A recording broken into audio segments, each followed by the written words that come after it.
So I had to cut off a friend today. I blocked that nigga's number so fucking quick because me and him had a discussion about something because he's a father, right? And he has full custody of his kid.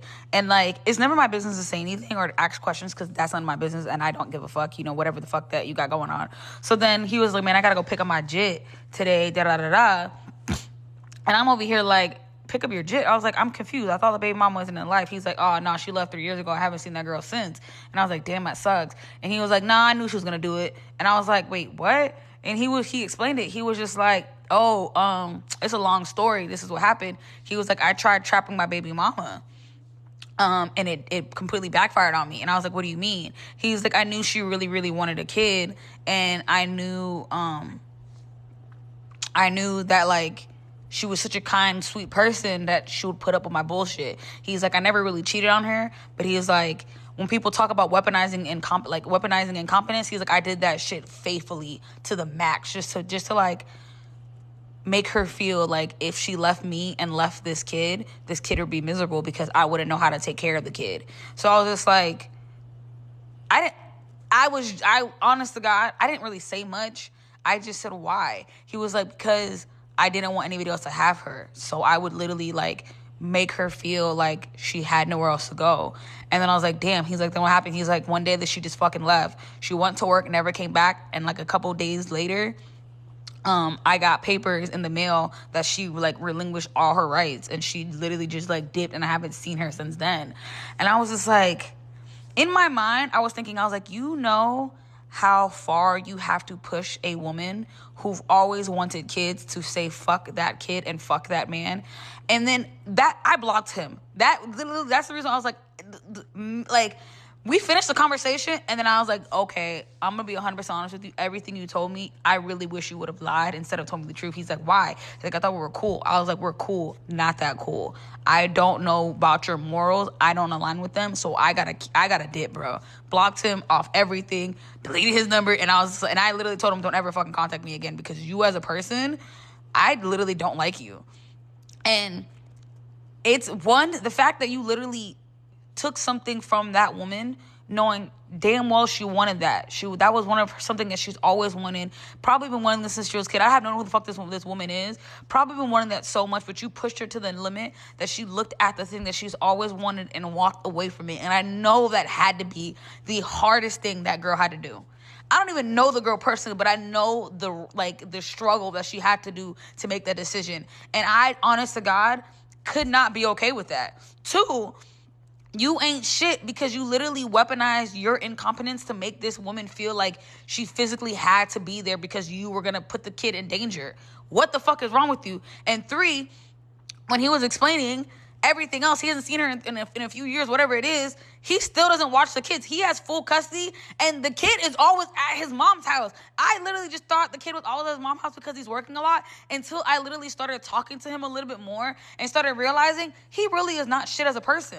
And I've always had this inkling about him, and I was just like, this nigga, like, I only met him through my closest guy friend that I met over here, and honest to God, now I see why my closest guy friend is just like, he a little weird, but he okay, but I don't be fucking with him as much. And my closest guy friend warned me about him, and now I see it. And I texted my closest guy friend, I was like, bruh. He was like, I try to tell you. And I was like, nigga, don't try to tell me. Be more specific, because when you're just like, hey, this nigga ain't shit, but don't give me fucking clues, I'm not trying to figure that out. Honest to God, I don't give a fuck if this nigga sees it. I hope you die. Like, what the fuck? Oh my God! If someone sends him this video, bitch, I literally, I don't wish death on you, but I literally hope you literally get paralyzed from the fucking eyes down, that you can see your life pass by. You're like, cause you really ain't shit of a person. Do men really do that? Like, I know I see a lot of times that men weaponize incompetence. I get that. I 100% get that. It's not just men who do that. Women do that shit too.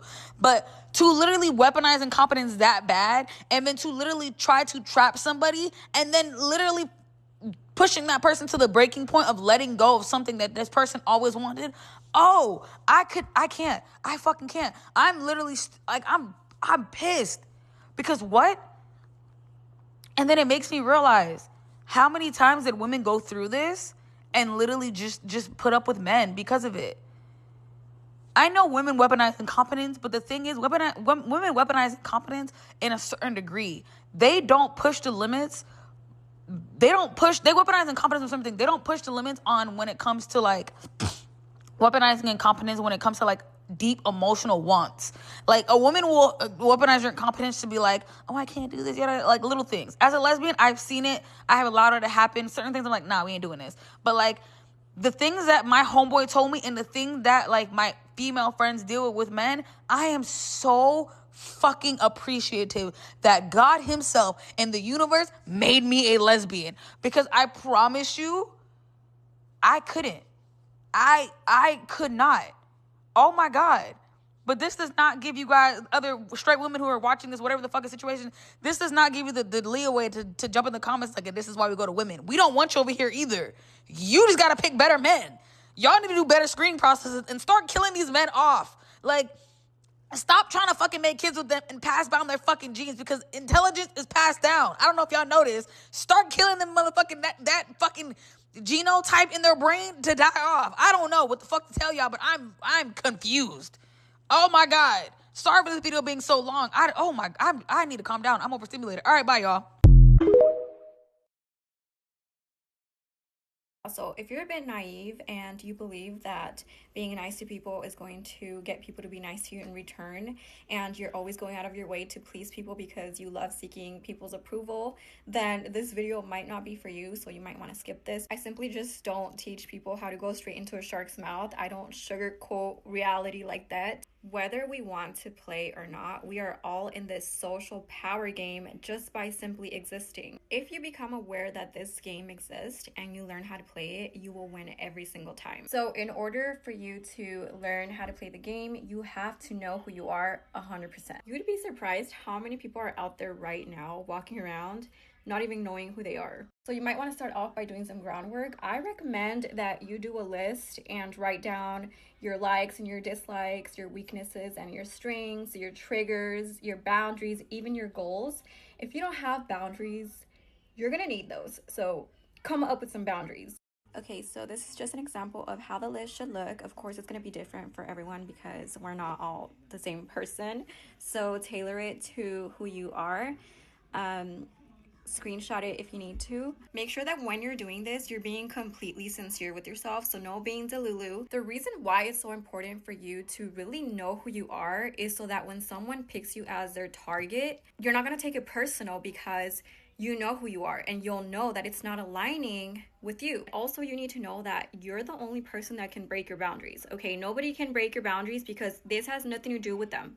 You're the one that has to enforce your boundaries, okay? Because remember, a boundary isn't what someone should do or shouldn't do to you. A boundary is what you will do when someone does this or this to you. So when you're truly sticking to your boundaries, people will automatically align with them. Okay, so now there's about 8.2 billion people living in this world, and most of those people thrive off of external validation. They wear this mask to fit into society and appear pleasant. So when you first meet someone, you're not really meeting them, you're actually meeting their mask. This is why when you're a human that validates themselves, you're comfortable in your own skin, you're not worrying about how people perceive you, you're not following trends, you're not trying to fit into society, you are in danger, especially if you're someone that's attractive, you have a high status, maybe financial status, you have a good career, you're smart, because this puts you at the top of the power ladder. If you try to be too nice and pleasant when you first meet someone, narcissists, envious individuals, psychopaths, and other toxic personality types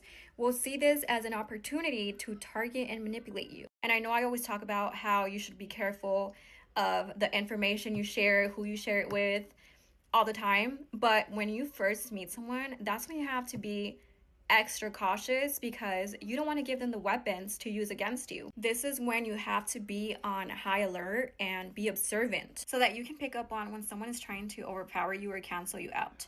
So when you're observant, you'll be able to spot the gossipers, the narcissists, the envious individuals, etc. And this will make it easier for you to navigate through it. So make sure that you're taking notes on their weaknesses, vulnerabilities, their strengths. You have to just know that you can't fully trust anyone, okay? Anybody can switch up on you at any time. Little side note, I'm not teaching you this so that you can learn how to bully people. I'm teaching you this so that you can learn how to play the game and protect yourself. So it's your job to figure out where on the power ladder you're at and where on the power ladder they're at. If you're at the bottom of the power ladder, people will see you as less of a threat, but there will still be some people that will want to use you as their punch bag for them to appear more higher on the power ladder. And if you're at the top of the power ladder, ooh, baby, you better learn how to protect yourself because people are constantly going to be trying to bring you down that ladder. But the good thing here is that you get to choose your battles. You get to choose who you give your energy to. You can choose to not give them your energy if that's what you want. That's actually one of the best things that you can do, is just simply ignore them. Don't give them your energy and just keep doing you. Or if you're assertive, you're a dauntless woman or a dauntless man, and you're not scared, you don't fear them, confront them. Because remember, if you actually do the work and take notes, you're observant, and you know what their weaknesses are, you can use that against them so that they understand that you're not someone to be played with. You're not someone to be disrespected like that. You're not using the information to bully them. You're using it to protect yourself, right? Because they're the ones that see you as a target. They're the ones messing with you, right? You can strike back. This is why I always tell you guys, you should only be sharing things about you that are not so valuable to you, because anything you share can be used against you. Also, if you're having a conversation with someone that you don't really know, you should always aim to keep the conversation about them. So let's say you're having a conversation with them and they start trying to ask you questions about you, trying to make the conversation about you. Answer it in a way where you're not giving too much detail and then direct the conversation right back to them. You should only be vulnerable and share your most valuable information with people that, well, not really your most valuable information, because there's a lot of things that should just be kept private. But if it's something that isn't so valuable to you and you don't mind sharing it, you don't mind risking to be put out there, only share those things with people that you can trust to a certain extent, because you should never fully trust anyone. Anybody can switch up on you. I say this all the time, at any time. The closest person to you can switch up on you at any time. You only have power if you can walk away, if you can quit a job when you feel like it, if you can leave a romantic situation because it doesn't work for you, and if you don't have to accept every offer that you get, you're powerful. If you're looking for something wholesome and not honest, this is not the video for you. Have enough money all the time. I've seen a lot of sprinkle content about getting money from men, and I'm not seeing enough sprinkle content about where to put that money once you get it. You have to have 30% of every dollar that you make should go in at least a high yield savings account. If you don't know what that is, I've made tons of videos about it. It's as easy to set that account up as it is to make a TikTok profile. You don't need to walk into a bank, you just need to download an app. I'd recommend Goldman Sachs or Ally. Second, get hot, be hot, stay hot. That is a priority. I'm not gonna lie to you and tell you that it's not important, and anyone who tells you that it's not important is lying to you. Whatever that looks like for you, get there and stay there. Take care of yourself. Have a skincare routine. Take care of your hair. Go to hair appointments. Have a hair routine. Dress nicely. Wear things that complement yourself. Have earrings in all the time. Make sure that the earrings are visible. Do things that make you look like you're together so that if your life is in shambles, you're still attracting abundance. That is so important. Do I think people should be judged off of how they look? Absolutely not. Does everyone have an implicit bias to every human being on the earth because of how they look? Absolutely. And it's called the halo effect. And there's very little we can do about it because it is a psychological and biological response. That's just how we're built. My third tip, be smart, have a degree, get educated. And yes, I said be smart and have a degree because both of those things go hand in hand. The smartest thing that you can do is get a degree. I quit my job in investment banking last year, decided to work in fashion just for fun, was making barely any money doing that, but I was having a ton of fun doing that. And when the fun stopped, I went right back to the six-figure pipeline because I can. Having that as a backup is one of the most important things. And I've heard so many people talk about how college isn't worth it. And a lot of those people simply just want people who don't have a degree to work for them so that they feel like they have no other option. But for the other few that think that they're like quasi Bill Gates without any credentials, they're regretting it. Like, we are in our late 20s, and every single person that I know who did not get a degree regrets it. So yeah, I hope that helps. So ladies, if you're going to deal with men, you're either going to have to learn how to play the game or just don't deal with men. Those are your options. Because it is a game. It's always a game, but you're going to have to learn how to play the game. I would not just be out here blindly, not knowing the game, dealing with these men. You have to learn the game. You have to learn about the male nature. You have to decenter men and invest in yourself. I would not be out here playing with these predators if I did not know the game. And at a certain point, I'm going to opt out. But I would just say my best advice is to not deal with men unless you know how to play the game. Teaching women how to play the game, part 4. Do not compliment a man, ever. I'm sure you know by now, men have a natural inclination to chase. And the best way to keep a guy interested and gagging as much as possible is to prolong that chase. The reason I say don't compliment a man is because when you do, it lowers those chase inhibitors. Basically says to us, oh yeah, this girl, she wants me. No. That's what you don't want. You need him to keep guessing, keep on his feet, keep chasing. What can I do to make this girl like me? As soon as you compliment him, say, oh, you're so fine, you're so handsome, blah, blah, blah. It makes me think, yeah, come on, she's going. I can have her. Keep that chase going as long as possible. Don't compliment them. Let them compliment you. Like and subscribe for more tips. I know it's plenty of women that watch my content, and, there's a lot of you that still want to be involved with men. And, I worked in the field. I was a dancer. I created content. I've done all of the things that has put me in the realm of dealing with men. In my humble opinion, you are still decentering men when you deal with men like a game, when you know how to play the game. So I'm going to teach you how to play the game, and you win the game if you still choose to deal with men. Before I get into it, me personally, I'm exhausted, okay? I'm exhausted of playing the game because playing the game takes energy, okay? Because in order for a woman to play the game with a man, she has to become like a man in the head. Mentally, she has to become a man. And for a lot of women, that is too much work. I am about to be 32 years old. I played the game. I got what I wanted out of the game. If I want to dibble-dabble in the game, I'll play it again. But me personally, I don't feel like it. But to the women who still want to play the game, I got you. Okay, first thing is first. You have to quit taking in any form of romanticism. And when I mean that, I mean through the media. Quit listening to love songs. Quit reading fantasy books. Quit obsessing over these male celebrities. Quit taking in any media that portrays men as being romantic, loving, kind, nurturing people, because it's fucking fake. It's not real. When you quit taking in that media, you have now lifted the veil, and now you'll be able to see men for who they really are.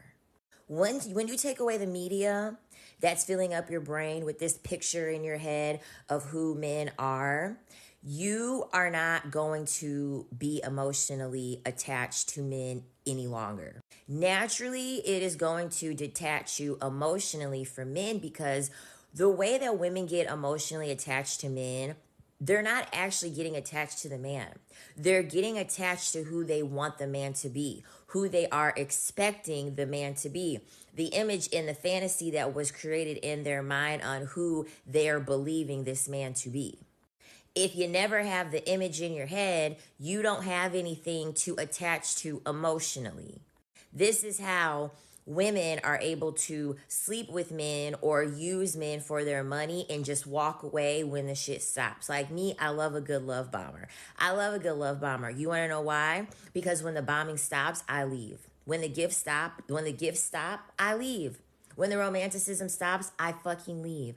I got shoes, jewelry, clothes, all types of shit for men. When it stopped, I left because I already know that they're not leading in with those types of things, with that type of treatment from a genuine place. They are doing it to hook you. Men can only win the game with you if you allow them to allow you to get hooked. The man that approached you, that's being nice to you, giving you all this lip service, giving you all these lines about how he likes you and what he sees in you, understand he's playing the game, okay? The number one reason and the only reason why he came to you was because he wanted to sleep with you. When women complain about being lusted over, it's a dumb complaint. It's a wasted complaint. Men, I'm going to be honest with you, okay? Men don't look at women and just think, oh, that's the type that I'm going to marry. That's the type that I'm going to just sleep with. They're lying when they say that. They look at most women as a woman that they would want to sleep with. So just know and understand that. He only approached you because he wanted to sleep with you. So when you're having conversation with this man and you know that, you can learn to disassociate. This is what men do with women. So a man has to try to play the game to make you feel like he's actually interested in you as a person. This is why they want you to have these conversations. This is why you're yapping so much during these dates, because they want you to believe that they actually give a fuck about your thoughts, your feelings, your dreams, your hopes, your aspirations. They are pretending, okay? They don't give a fuck about any of that. I've had men just straight out admit this to me. I literally have it in text messages of men literally telling me that, you know, I'll give you the drinks, I'll have the conversations with you, but really I just want to bang you. So learn to disassociate when they're talking. Think about something else, okay? And when they ask you a question, just be like, oh yeah, that's great. Like, I would love that. And just shake your head. Just smile. Just shake your head. And just let them do all the talking. Hear them. Never listen to them. Just let the words just go in your ear and don't think about anything that they are saying. Provide nothing to them unless they are giving you something. And even then, don't provide anything to them. Listen, he is only coming to you for sex, okay? That is the only reason why he is coming to you. So that is all that you should give him, only if you are getting what you want out of the deal. And this is the thing. You have to be intentional about what you want out of this game. What do you want out of this game? Do you want money? Do you want connections to advance in your career? Do you want to increase your social status? Do you want to increase your social power? What do you want to win out of this game? For me personally, I have a lot of pride. So when I am playing the game with men, I'm always going to play the game with men to boost my ego, to have my pride kind of be heightened, for me to kind of know, you know what? That man, he paid these bills. He bought me this, he bought me that. He did all this shit for me. And as soon as he stopped, I left. I'm telling you, as soon as a man switches up on you and you leave the very first time, you are going to leave that man. He gonna be down bad. Mentally, he's gonna fucking be down bad because he realizes that he couldn't hook you. He could not hook you. The way to win the game with men is to make them believe that you're hooked and you're really not hooked. Let me tell y'all something real quick. A real man knows whether a woman is wife material within the first 12 months. Point blank, period. Some men even know within the first 6 months. I'm just really not supposed to be saying what I'm saying right now. But we just have a huge generation of men now where they like to play these rigmarole back and forth games and they patty cake around, and they'll get with a woman that they know is wife material, but will sit on it just to wait for an excuse to disqualify committing to her. Aha, I got this. I'm able to hold this against you so I don't have to commit to you. A lot of y'all dudes be doing that, and you don't want to be honest and admit that that's what a lot of y'all be doing. This woman has been with you through thick and thin. Why does she gotta, like, why do these women gotta go through doggone Call of Duty, Grand Theft Auto shootouts, held for ransom, in order to prove that, you know, you might be the one. I might marry you now. Like, bruh, for real? Seriously? And I know some of y'all gonna be in the comment section upset at what I'm saying, and, you know, you a simp. But you kind of right, though.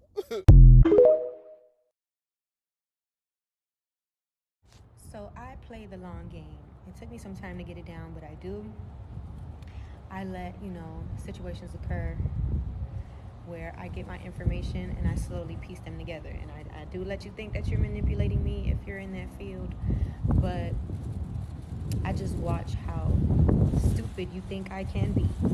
And no, I'm not going to compromise my moral compass, knowing that I bring so much value to the table in class, because my energy is currency and people do use it to harbor it just for their own necessity because they just can't find the love within themselves. And what I'm saying is very true. I will never compromise my moral compass just for some money, because I can get it myself. I can do it by myself.